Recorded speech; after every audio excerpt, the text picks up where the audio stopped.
On était très jeunes, les confidences de Mathilde Seigné sur son couple avec Antoine Duléry. Lundi 12 décembre 2022, Mathilde Seigné s'est confiée au sujet de son histoire d'amour avec Antoine Duléry.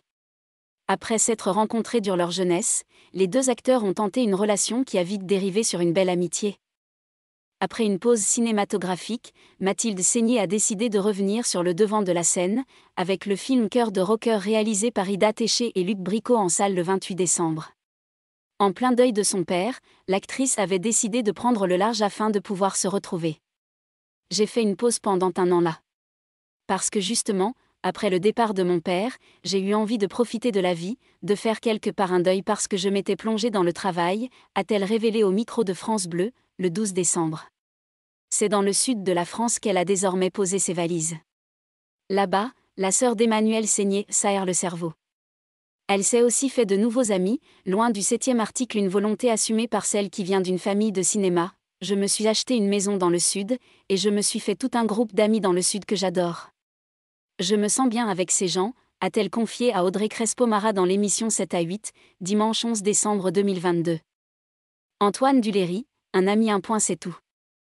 Mais Mathilde Seigné garde de nombreux amis au sein du cinéma.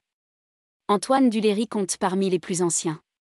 Celui avec lequel elle jouait un couple dans la saga Camping a croisé sa route alors qu'ils débutaient leur carrière au cinéma. L'entente a été immédiate entre eux. On était très jeunes quand on s'est rencontrés avec Antoine, après il a très vite rencontré sa femme, il a eu des enfants, les choses s'établissent autrement, c'était plutôt une amitié amoureuse, a-t-elle détaillé sur l'antenne de France Bleu. Les deux acteurs ont même vécu une histoire d'amour.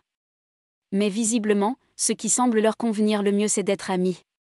Nous, on était très jeunes, c'était pas une histoire folle, passionnelle, c'était une très grande rencontre, on a énormément ri, c'est l'homme le plus drôle que je connaisse et qui m'a le plus fait rire, et toujours, il est tapissé de rire. Il reste et il restera quelqu'un de ma famille.